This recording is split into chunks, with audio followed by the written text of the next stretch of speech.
Arab Barghouthi, aforementioned, is a Palestinian activist and commentator and a regular guest on the show. Who better to talk us through the events of the last 48 hours or so? Arab Barghouthi, welcome back to the mother of all talk shows. Let's start with the murder at dawn of the Hamas chief negotiator, Ismail Haniyeh. How big a shock, how big a surprise, how big an impact is this going to have in the Palestinian territories? Well, thank you for having me, George. I think I want to start this by sending my condolences not only to the Haniyeh family, but also to the whole Palestinian people for the loss of a historical leader such as Ismail Haniyeh. It's, to be honest, a very sad moment for all Palestinians. The assassination policy that the Israeli government has been practicing against all Palestinian leaders who oppose the illegal occupation of our land has been something that the Israelis used for decades now. We've lost hundreds of great leaders of this cause. And I think that the Israelis don't want to understand one fact, and the fact is no one leader or the assassination of any leader would stop the Palestinian people from our struggle, because this is a just cause and we're struggling for freedom and living in dignity. And I don't think that any assassination would stop us from that. But with that being said, I think that we all mourn the loss of a unifying leader, a national leader for all of Palestine, and not only for a certain political party. Has there been any response from Ramallah, from the Palestinian Authority? I haven't seen any. Has there been any? I mean, we like the Palestinian Authority's official position is that they condemn, of course, what happened and the assassination and all of that. But I think that overall, in the past 10 months, the Palestinian Authority, unfortunately, has been a little bit helpless to face what's happening. I don't think that they have been able to provide protection to the Palestinian people, even in the West Bank. We have been going, as you know, and facing the highest and the peakest of the settler terrorism that has been happening in the West Bank. Nor there has been a clear position on the genocide that is taking place in Gaza. But with all that being said, I think that we Palestinians need the most, if we needed this, we needed it now, which is the Palestinian unity. And we need to unify, and we need to face this aggressive attack by the Israeli government. I think that we have lost hope in the international community. The green light that has been given to Israel hasn't been given to any country in modern history. And we are done with, complaining or saying that the international law is useless. The international community and the Western governments are complicit in what's happening. But now we need to unify as Palestinian people, because this is the only way. Because in my view, we are not only defending Palestine, we are defending humanity, because humanity is failing in Palestine, and it's being shown every day, live streamed on TV, and it's very unfortunate. We are trying our best not to lose hope, but to be honest, George, this news today, and with Al Jazeera reporter, and with the massacres that are going day after day after day, it's been hard to hold and to hold ourselves and to keep going. But I don't think we have any other choice. No, indeed. And you paid condolences to the Haniyeh family, but of course, a very significant number of those have already been murdered. Haniyeh's sons were murdered, his grandchildren were murdered.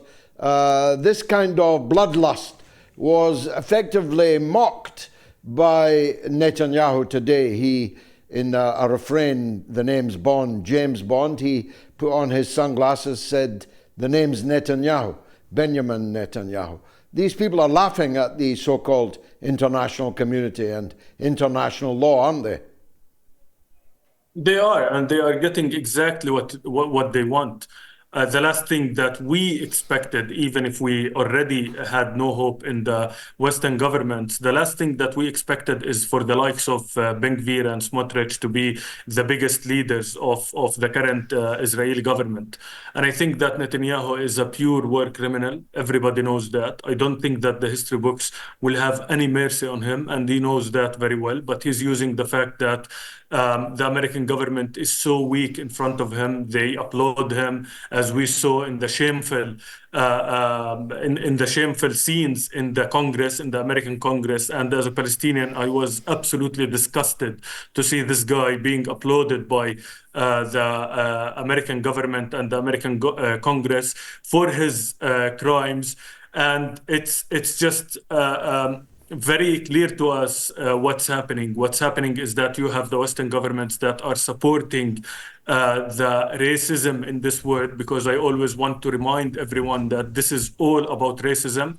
Because if we were definitely if we were white or Europeans, as we saw with Ukrainians, and of course, rightfully so, everybody would stop the Israelis. But because we're brown, we're Muslim, we're Christians, we don't have the same immunity as other people. And I think that it's becoming very clear to us. But the only hope that we have is that the Israeli government is getting exposed. And when they get exposed for what they are, for 76 years, not for a year or two, since October 7th, they have been an apartheid state. They have been colonizers and occupiers of our land, and everybody knows that. But now I think that a whole generation is getting raised to see the war criminals that the Israeli governments are. And I think that this will benefit us as Palestinians, because in the near future, we are still hopeful that we will have a new generation of leaders that can lead this world with justice and right values, and to apply these values on everyone, and not to have the double standards that we have against us Palestinians. It's unbelievable to see the scenes of the psychopath. And to be honest, I'm really disgusted by these so-called world leaders. Now, do you agree with the Iranian government that this murder this morning in Tehran could not have been carried out without American green light and without American collusion?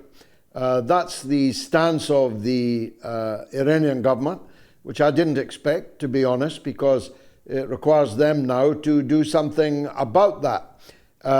Do you think it's true that the assassination came from a submarine-launched missile, that the air defenses of Iran completely missed it? All of that sounds a bit James Bondish to me. It does. And I don't think that we have any details, but I don't think also that the Americans are like that interested in stopping the genocide that is happening. They are, they saw the Israelis expand the war with Lebanon. They did kill leaders in Hezbollah and in other parties. All over the region. They committed assassinations in Syria, in Lebanon, in Iraq, in Iran, in every country that you can think of. And that's not a behavior of a country that is defending itself. That's a behavior of a regime that is looking for a new world war. And I think that it just baffles me to see the American government not being able to stop Netanyahu, because it is going to cost them the most. I think the Americans will be the biggest losers if this war expands. And I think that they need to be more strict with the Israelis. But unfortunately, when you're complicit with the very government that you're trying to control, I don't think that you can do much about it. And they have been seeing that things are expanding, are going to explode at some point. And they have done nothing because they are so weak in front of Netanyahu. And we saw that in the Congress. Now tell me finally, if you will, a true horror story emerged this week from the occupied territories, where a group of soldiers pled self-defense for the almost unbelievable crime of brutally sodomizing Palestinian prisoners to the point of hospitalization and serious medical and critical medical problems. They said that they were pleading self-defense to that. The court found 7 of them guilty and put them in jail, and a mob of other soldiers broke down the jail, freed them, and the court has now set them free and set aside their convictions. This so-called most moral army in the world seems to find a new way every day of proving themselves the most bestial army in the world. Talk us through that issue. Well, I think this issue is very sad, and I think that the documented cases of Palestinian political prisoners that have been killed is now in the tens. We're talking about maybe between 50 and 60 political prisoners that have been either killed or neglected inside prison until they died, and we lost them. Of course, other than maybe tens, if not hundreds, of cases that are undocumented, especially from the Gaza prisons and the Gaza camps that they put them in. I think as someone who is from a family of a Palestinian political prisoner, who is my father, we live in a nightmare every single day. How can we not live in a nightmare when we know that our loved ones are being, jailed by these criminals that have full impunity to do whatever they want? This is the first case that you have any sort of accountability for a sexual assault, a rape, an absolute shame on this so-called the only democracy in the Middle East. And it's very shameful what happened, but this is the first time that they do any accountability. They have killed prisoners. We talked about Arab Barghouthi, who was absolutely beaten up until a piece of his skull was on the floor, and he kept bleeding for hours until they came and they took him. Another friend of mine, Arafat, he was left in an open area without food, without water, and under the sun until he basically died after 2 days. And he's 25 years old, and he went there healthy. Just today, my cousin, Watan, he was released from Israeli prisons, and we didn't recognize him because he lost so many kilos, and he's not the same person. You can tell the torture that they go through, and they put prisoners in very small rooms, 10, 15 prisoners for a room that barely can fit 5 people. The conditions in there are inhumane and horrible. And the fact that the Israelis are in the Knesset, we're not talking about the mobs, we're talking about the Knesset, is debating if they should, punish soldiers who committed rape against Palestinians. This shows you what this society is becoming.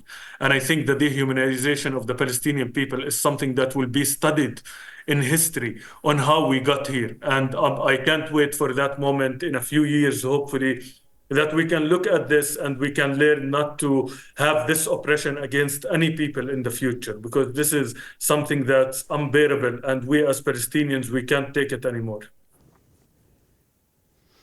Well, we don't need to look in the crystal ball. We can read the book. This is precisely the dehumanization followed by atrocity and annihilation that Jews in Europe, in Germany and in German-occupied Europe, suffered in the Holocaust. And all of us now are forced, and rightly so, to never forget the Holocaust. And yet these same kind of dehumanizing, the notion that a Palestinian is a subhuman, that you cannot rape a Jew but you can rape a non-Jew, that's what was being said in the Knesset. This is all so redolent for someone my age of the history of Europe in the 1930s and 40s. I totally agree. I think that, many people, they take offense when you talk about the Holocaust, and they say that you can't compare the Holocaust to what's happening and all of that. I think in the modern world, this is the modern Holocaust. And we do respect the genocide that happened back then, but it just doesn't make sense that we're going through something similar right now in Gaza, and what's happening in the camps with the Palestinian political prisoners. The closest thing to the what happened in the Holocaust. I think that it's very they are looking at us as subhumans. I don't think that they look at us as humans. And it's very sad to see, the young generation of Israelis, how they look at Palestinians, how they laugh at the videos of Palestinian suffering and Palestinian blood. I think that you need to be a sick society that feeds sickness and, and violence from childhood to come with adults who think like that, and even children who think like that. I think that the only way to move forward is for the world to shed the light on the Palestinian suffering and to look at us as human beings. But we're not going to beg anyone to look at us as human beings. If we have to resist, we will resist, because resistance is legal by international law against your occupier. And I don't think now any two people can disagree on the fact that we are occupied and we are oppressed and we are getting killed and imprisoned and brutalized every single day. And our homes are getting demolished, not only in Gaza but also in Hebron, in Jenin, in Tulkarem. And it's very obvious what the Israeli government's objective is. It's to ethnically cleanse the Palestinian people, to use genocide into ethnically cleansing the Palestinian people, because they have never stopped ethnically cleanses. If you study the Palestinian cause since 1948, they have never stopped to the long-term project with ethnically cleansing the Palestinian people, and then they use the two-state solution as this to hypnotize us, the key word and the magic word to hypnotize us into thinking that one day we will live in peace. They never wanted peace, and it's very obvious. Arab Barghouthi, thanks as always for joining us on the mother of all talk shows.